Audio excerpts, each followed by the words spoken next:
Hello students, today we will discuss about another new topic, electric potential due to a dipole. हमने last video में देखा कि electric potential difference क्या होता है ड्यू टू पॉइंट चार्ज। अभी हम लोग देखने की कोशिश करेंगे कि electric potential due to a dipole क्या होता है। इस वीडियो में हम लोग दो पॉइंट्स पर हम लोग electric potential due to a dipole देखेंगे। पहला पॉइंट होगा at an axial point of dipole. ठीक है, सबसे पहली बात डाइपोल क्या होता है। यहां मैंने एक नेगेटिव क्यू चार्ज रखा, सर्टेन डिस्टेंस पर पॉजिटिव क्यू चार्ज रखा, इस पॉइंट को बी, इस पॉइंट को ए बोल दिया, इन दोनों के मिड पॉइंट को मैंने ओ बोल दिया। ठीक है, ये जो लेंथ होगी वो 2l हो जाएगी, जिसको हम लोग डाइपोल लेंथ बोलते हैं। यहां से यहां तक का डिस्टेंस l हो जाएगा और यहां से यहां तक का डिस्टेंस l हो जाएगा।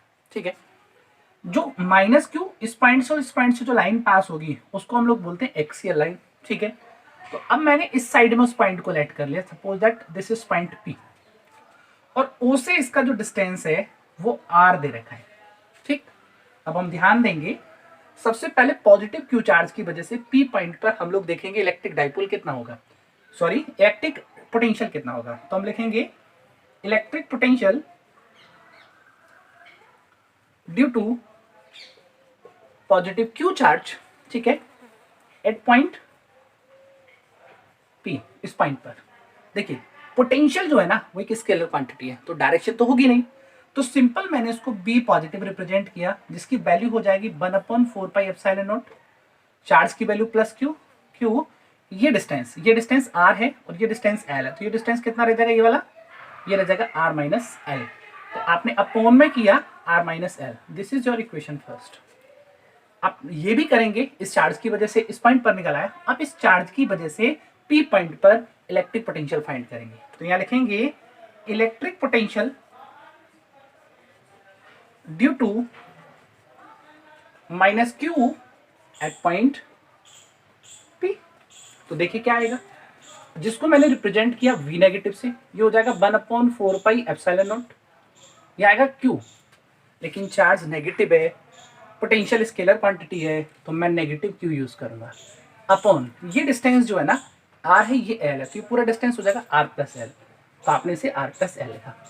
आप इसे ऐसे भी लिख सकते हो, V negative equals to negative यहाँ आ जाएगा बाहर, हो जाएगा 1/4πε0 Q upon R plus L. ये आपकी सेकेंड इक्वेशन हो जाएगी। बोल सकते हो नाउ, अब इस पॉइंट पर पी पॉइंट पर इन दोनों की वजह से जो टोटल पोटेंशियल होगा वो कितना होगा। नाउ यहाँ आप लिख सकते हैं net potential at point P, तो कितना होगा देखिएगा, वी टोटल को मैंने वी लिख दिया, दोनों को ऐड कर दिया, B positive positive B negative. एक बात ध्यान रखना, इससे जब आप ऐड करोगे इसके साथ में, तो मैं कुछ चीजों को डायरेक्ट कर रहा हूं, जैसे कि Q अपॉन 4πε0 मैं कॉमन कर सकता हूं, तो मैंने यहां लिख दिया Q अपॉन 4πε0, यहां पे रह जाएगा 1 अपॉन आर माइनस एल, और यहां रह जाएगा minus 1 upon R plus L.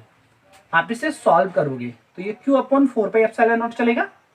अब देखिए नीचे एलसीएम लोगे तो R square minus L square आएगा, इसे यहां पहुंचाओगे आर प्लस एल, इसको इधर पहुंचाओगे लेकिन नेगेटिव से मल्टीप्लाई करोगे तो माइनस आर प्लस एल हो जाएगा।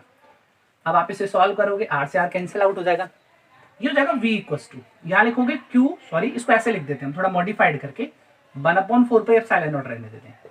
अब आप देखोगे एल और एल होगा 2l, मैंने साथ में इंटू कर दिया क्यू का, अपॉन नीचे हो गया R square minus L square. ये जनरल फॉर्मूला है, ये हम लोग तब यूज करते हैं जब हमारा लेंथ यानी कि एल और आर जो है ना वो कंपैरेबल दिए जाते हैं, उस केस में हम लोग इसको यूज करते हैं बेटा। तो देखिए आपका जो पोटेंशियल निकल कर आ गया, हम एक सर्टेन कंडीशन के लिए बात कर सकते हैं, हम बोलते हैं इफ ये जो आर है हमारा बहुत बहुत बड़ा हो जाए डाइपोल लेंथ के हाफ से, देन क्या हो जाएगा बेटा, आप देखेंगे तो ये फॉर्मूला जो लिख दिया जाएगा v इक्वल्स टू 1/4πε0, ये हो जाएगा p, क्योंकि q इंटू 2l जिसको हम लोग बोलते हैं डाइपोल मोमेंट, वो हो जाएगा p, और नीचे हो जाएगा आर स्क्वायर। ये हमारा पास फाइनल फॉर्मूला निकल कर आ गया इस पॉइंट पर, एक्सियल पॉइंट पर। तो आप लिख सकते हो v एट एक्सियल, वेयर आप करके बता सकते हैं कि जो p है वो कितना है, q इंटू 2l है। इसी को हम लोग जो है वो क्या बोलते हैं, डाइपोल मूवमेंट बोलते हैं, इसी को डाइपोल मूवमेंट बोलते हैं। ठीक है, ये ध्यान रखेंगे। ये कब वैलिड है? ये वाले केस में। लेकिन जब दोनों कंपैरेबल होंगे तो हमारा यही फॉर्मूला वैलिड होगा, ये ध्यान रखेंगे सब लोग। आप देख रहे हो कि जो एक्सियल है, उस एक्सियल पॉइंट पर जो आपका पोटेंशियल है वो आर के स्क्वायर के इनवर्सली प्रोपोर्शनल है। जरूरत पड़ने पर अगर मुझे कभी ग्राफ ड्रॉ करना पड़े, यहाँ आर यहाँ बी लूं, तो ग्राफ कुछ इस तरीके से आपको नजर आएगा, ये ध्यान रखेंगे। ठीक है, ये जो रहा वो एक्सियल पॉइंट पर रहा। अभी हम लोग जो करते हैं बेटा, वो सेकंड केस जिसको हम लोग बोलेंगे इक्वेटोरियल पॉइंट पर, क्योंकि डाइपोल के 2 पॉइंट हम लोगों को जरूर पता होते हैं। तो सेकंड पॉइंट हो जाएगा एट एन इक्वेटोरियल, ये ध्यान रखना, इक्वेटोरियल पॉइंट ऑफ डाइपोल। ठीक है, जरा देखते हैं डाइपोल के लिए क्या होगा, कौन सी पॉइंट पर? इक्वेटोरियल पॉइंट पर। सबको पता इक्वेटोरियल पॉइंट कौन सा है? तो देखिए जरा, मान लीजिए यहां पर मेरे को ए पॉइंट दिया जहां नेगेटिव क्यू चार्ज रखा है, और इससे कुछ डिस्टेंस पर, यहां से कुछ डिस्टेंस पर ये मेरे को पॉइंट दिया बी, यहां पर पॉजिटिव क्यू चार्ज रखा है। ठीक है, ये ध्यान देंगे। देखिए ये दोनों के बीच का जो डिस्टेंस है वो 2l होगा। सेंटर पे मैंने ओ बोल दिया। ठीक है, तो ये डिस्टेंस जो है वो l हो जाएगा, और ये जो डिस्टेंस है वो भी l हो जाएगा।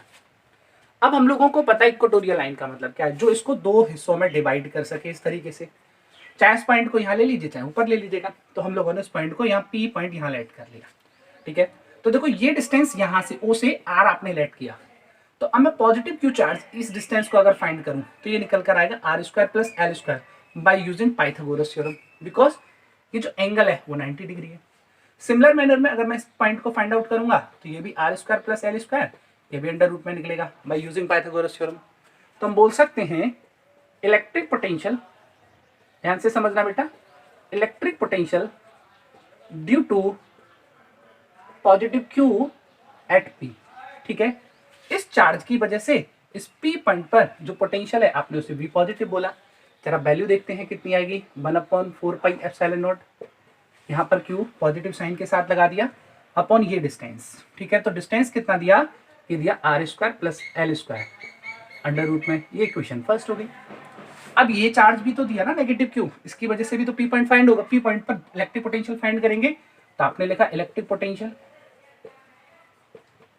Due to minus q at P. जरा देखेंगे तो क्या होगा बेटा, वी नेगेटिव, ये हो जाएगा 1/4 पाई एप्सिलॉन नॉट। यहाँ पर नेगेटिव क्यू लगाओगे, उस नेगेटिव को चाहे तो यहाँ रहने दो, चाहे यहाँ ले आओ, अपॉन आर स्क्वायर। ये डिस्टेंस तो सेम दे रखा है, ये डिस्टेंस, तो आपने लिखा R square plus L square under root. ये सेकेंड इक्वेशन हो गई। ठीक है, नाउ हम लोग बोलेंगे net electric potential at P. तो देखें क्या निकल कर आएगा, V, V positive V negative. अब आप ध्यान से देखिएगा, ये और ये दोनों सेम है अमाउंट में, लेकिन ये पॉजिटिव साइन है, ये नेगेटिव साइन है, तो नेट पोटेंशियल इक्वेटोरियल लाइन पर जो निकल कर आ जाएगा वो 0 निकल कर आ जाएगा। इस चीज को सभी लोग ध्यान रखेंगे। इक्वेटोरियल पॉइंट पर, अगर इक्वेटोरियल पॉइंट इस तरीके से आपको कहीं भी लाइन दी है, किसी भी जगह कोई भी पॉइंट अगर आप ले लेते हैं, तो आपको जो निकल कर आएगा इक्वेटोरियल पॉइंट पर, वो पोटेंशियल कैसा निकल कर आएगा, 0। यहां से एक बात और समझ आती है, अगर 2 चार्ज सेम चार्ज कुछ डिस्टेंस पे रखे हैं, तो उनके जो मिड पॉइंट होगा दोनों को मिलाने वाली लाइन का, उस पॉइंट पर आपका जो पोटेंशियल है वो कैसा होगा, 0 होगा। ये बात ध्यान रखेंगे। इस वीडियो में हम लोग यही तक करेंगे। Thank you very much.